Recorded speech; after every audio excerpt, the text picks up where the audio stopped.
Сайн байцгаана уу? Та бүхэн энэ өдрийн мэндийг хүргэе. Намайг Цэрэнжаа Огтой Бацаа гэдэг бөгөөд би Баян Хонгор аймгийн Гэгэн Сумаадын сургууль цэцэрлэгийн зах зээлбэрийн 11А ангид суралцдаг. Нэгдсэн үндэсний байгууллагын гараас нэгэн судалгаагаар 2025 он гэхэд дэлхийн 8 тэрбум хүн амын 50% нь усны хомсдолтой бүс нутгийн иргэд байх болно гэж үзсэн байдаг юм. Тэгвэл бид бүхэн энэхүү бүс нутагт орохгүй байхын тулд яг юу хийх хэрэгтэй вэ?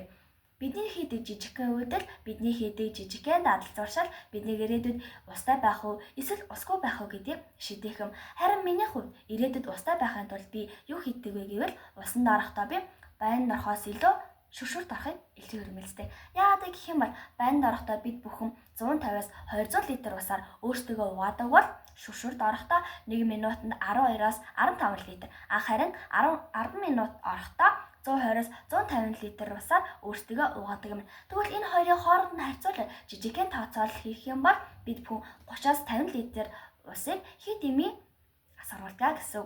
Ирээдүйд устай байхын тулд одооноос хэмэцгээе.